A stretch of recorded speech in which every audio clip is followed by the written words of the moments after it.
For example बगल में गाना बजने लगा तो डिस्ट्रैक्शन हो गया।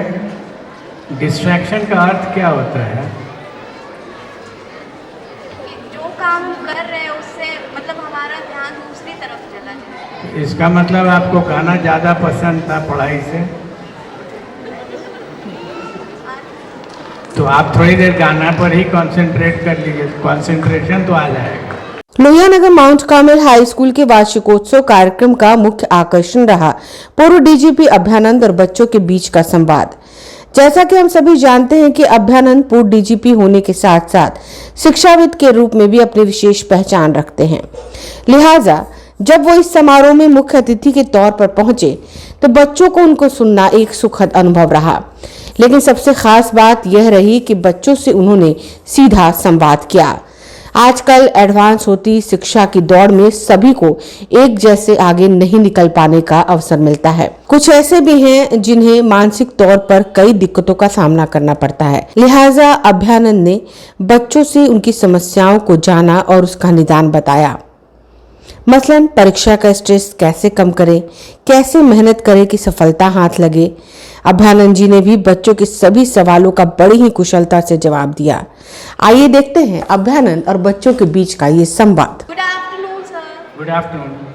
एक्चुअली मुझे ये पूछना था कि जब हम लोग पढ़ाई करने बैठते हैं तो बीच में बहुत सी चीज़ों को लेकर बहुत ज़्यादा डिस्ट्रैक्शन होता है, तो उसके लिए हम लोग मोटिवेटेड कैसे रहे हमेशा अपने पढ़ाई को लेकर? फॉर एग्जाम्पल बगल में गाना बजने लगा तो डिस्ट्रैक्शन हो गया। डिस्ट्रैक्शन का अर्थ क्या होता है? कि जो काम हम कर रहे हैं उससे मतलब हमारा ध्यान दूसरी तरफ चला जाए। इसका मतलब आपको गाना ज़्यादा पसंद था पढ़ाई से, तो आप थोड़ी देर गाना पर ही कंसंट्रेट कर लीजिए, कंसंट्रेशन तो आ जाएगा। उस कंसंट्रेशन को आप पढ़ाई पर लगा दीजिए। Good afternoon sir. Good sir afternoon. मेरा क्वेश्चन ये था कि हम लोग 10th के बाद एक स्ट्रीम डिसाइड करते हैं और फिर उसमें इतना ज़्यादा कंपटीशन होता है, जैसे अगर जेई के लिए हम लोग प्रिपरेशन करते हैं, बट 2 साल के बाद बहुत ज़्यादा डिमोटिवेशन भी आता है और सेल्फ डाउट भी होता है, और फिर एट द एंड अगर सिलेक्शन नहीं हो पाता है तो उसके अलावा क्या ऑप्शंस हो गए हम लोग के लिए? पहला मिस्टेक तो स्टार्ट हो जाता है जब आप चूज़ करते हैं कैसा स्ट्रीम जिसके लायक शायद आप नहीं थे। आपको अपना स्ट्रीम चूज़ करने का बहुत सहज तरीका बताते हैं। 10th पास आपने किया, एक टॉपिक ले लीजिए, किसी विषय का कोई टॉपिक इनिशियल स्टेज का, केमिस्ट्री का हो सकता है, मैथ्स का, फिजिक्स का। You take that topic, do it in 4-5 days. जो पढ़ना है पढ़ लीजिए, ऑनलाइन पढ़ना हो, ऑफलाइन पढ़ना हो, किताब से पढ़ना हो, डिस्कस करना हो, किसी कोचिंग इंस्टीट्यूट में जाके बात करनी हो, कर लीजिए। उसके बाद जेई के जितने क्वेश्चंस हैं उस टॉपिक के, उसको 5 या 6 ले लीजिए और टाइम फिक्स करके आंसर कीजिए। अगर 40% प्लस आ जाता है तो समझिए कि you are in the race and you can run the race, then do it. अगर 10% आ रहा है तो प्रणाम कीजिए और कहिए कि नहीं, ये this is not my cup of T, I will do something else. ये बात सोचिएगा कभी कि और मेहनत करेंगे तो हो जाएगा। 10% अगर आ रहा है इसका मतलब आपको बात समझ ही में नहीं आ रही।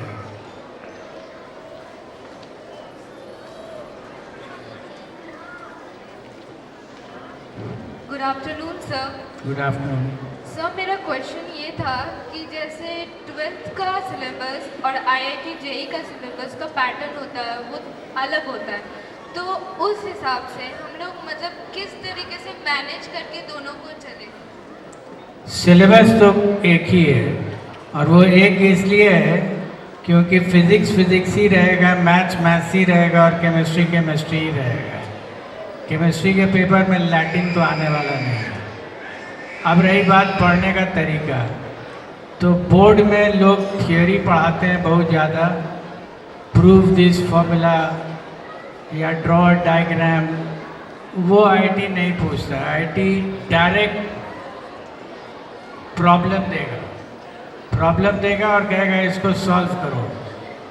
तो प्रॉब्लम सॉल्विंग स्किल्स जो है ये अगर आप डेवलप करेंगे, एक्यूरेसी डेवलप करें, स्पीड डेवलप करें, then you are working on the lines of IIT, JEE और नीट।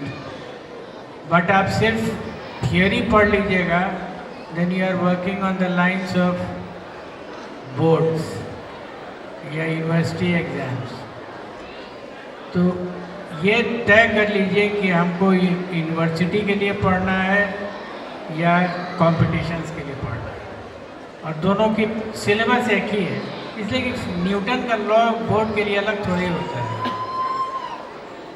एग्ज़ाम में जेईई में न्यूटन का लॉ आएगा, बताएगा भी नहीं कि ये न्यूटन के लॉ का प्रॉब्लम है। जब यूनिवर्सिटी का टेस्ट होता है तो पहले थियोरी देंगे लोग यूनिवर्सिटी वाले क्वेश्चंस में कि न्यू स्टेट एंड प्रूफ फलाना लॉ, और उसके नीचे जो प्रॉब्लम रहेगा उसी लॉ से रिलेटेड होगा। यहाँ तो आपको डायरेक्टली क्वेश्चन रहेगा, पता भी नहीं चलेगा कि ये किस लॉ का है। डिफरेंस इतना ही है। Okay sir, thank you. Good afternoon sir. Sir मेरा क्वेश्चन ये है कि जैसे कोचिंग और स्कूल टाइम मैनेजमेंट को लेके, क्योंकि कोचिंग और स्कूल एक साथ दोनों नहीं हो पाता, फिर घर में भी सेल्फ स्टडी को लेके टाइम बहुत इधर उधर हो जाता है, तो उसको कैसे मैनेज करें? आप कोचिंग को भी 3 पार्ट में डिवाइड कर लीजिए। अभी बहुत सारे बच्चे हैं जो मैथ्स पढ़ने के लिए एक जगह जाते हैं, फिजिक्स पढ़ने दूसरी जगह और केमिस्ट्री पढ़ने तीसरी जगह, तो उनका तो बेड़ा गर्क रहता है, क्योंकि वो कोचिंग को भी 3 पार्ट में डिवाइड करेंगे और तब कॉलेज में पढ़ने जाते हैं। ये रियली सीरियस इशू है और इसका आंसर मेरे पास तो नहीं, क्योंकि 24 आवर्स से ज़्यादा समय एक दिन में देने की शक्ति से ईश्वर को है। उन्होंने भी युगों युगों से डिसाइड किया कि एक दिन 24 ही घंटे का।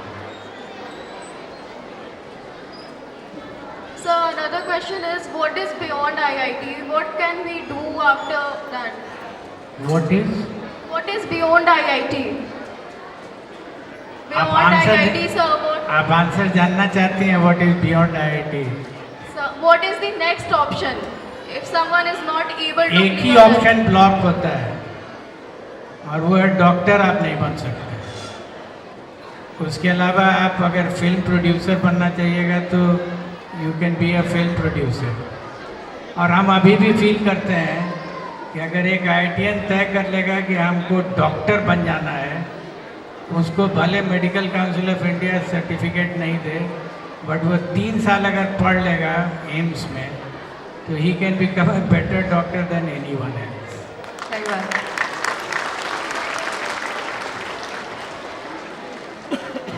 Good afternoon sir.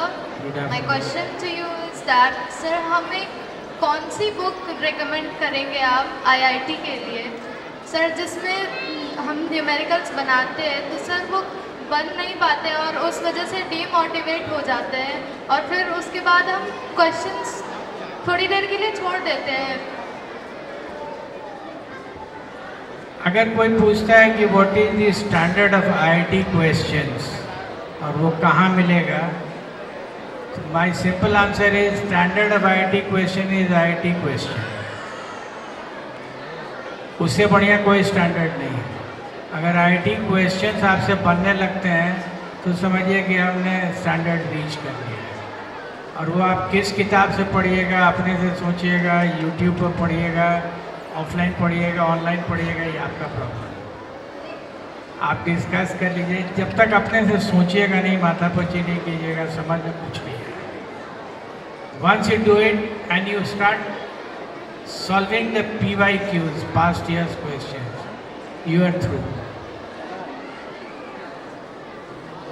सर हमारे ऊपर बहुत प्रेशर होता है कि अगर हम लोग साइंस का फील्ड लेके फिर जेईई करते हैं तो ऐसा तो नहीं हो सकता है कि साइंस के फील्ड के बाहर हम लोग कुछ अपना कैरियर बना सके। तो sir what other exact options that we can choose if not IIT? आप अपने स्ट्रेंथ को देखिए ना। मान लीजिए कि आपका लैंग्वेज इज योर स्ट्रेंथ, आप में क्रिएटिविटी है लिखने की। For example you go back home and आपने 2-3 घंटा यहाँ स्पेंड किया है and I ask you to write a few paragraphs on what happened here. आप हमको दे दीजिए, हम अंग्रेजी पढ़ के आपको बता देंगे कि आप में क्रिएटिविटी इन राइटिंग इंग्लिश है कि नहीं। एक होगा जैसे बच्चे लिखेंगे today was this day, I went there, we had sweets. तो वो आपके एज का नहीं है। और अगर आप क्रिएटिविटी उसमें ला दे सकते हैं अपनी लिखावट में, तो इसका मतलब आप में लैंग्वेज की क्रिएटिविटी है and you may not be able to answer physics question, so what. आप चेंज कीजिए, अपना ह्यूमैनिटीज़ में आइए और ट्राई कीजिए। एन नंबर ऑफ कॉम्पिटिशन्स हैं, बहुत सारे हैं, कमी नहीं है। अगर आपने अभी तक हमारे चैनल को सब्सक्राइब नहीं किया है तो हमारे चैनल को जल्द से जल्द सब्सक्राइब करें, लाइक करें, शेयर करें। अगर आप भी अपने दुकान, प्रतिष्ठान, school, college, coaching centre, restaurant, cafe का विज्ञापन देना चाहते हैं, वो भी किफायती दर पर, तो आंखें न्यूज 24 लेकर आया है आपके लिए एक सुनहरा मौका। आंखें न्यूज 24 न्यूज पोर्टल की दुनिया में बिहार का सबसे उभरता हुआ चैनल, जहां बिहार झारखंड से जुड़े तमाम बड़ी खबरें देखने को मिलती है। तो देर किस बात की, आज भी जुड़े आंखें न्यूज 24 के साथ। संपर्क करें हमारे व्हाट्सएप नंबर 8935876430 पर। क्या आप पत्रकारिता के क्षेत्र में अपना कैरियर बनाना चाहते हैं? तो आज ही Royal Ashoka Institute of Mass Communication and Journalism में अपनी जगह सुनिश्चित करें। आर्यभट्ट ज्ञान विश्वविद्यालय पटना से मान्यता प्राप्त 100% प्लेसमेंट के साथ royal Ashoka Institute of Mass Communication and journalism नामांकन जारी है। हमारा पता है DS/16 गायत्री मंदिर के समीप, कंकड़ बाग, पटना 8,20,000। आप हमें संपर्क भी कर सकते हैं। हमारा मोबाइल नंबर है 9955456126।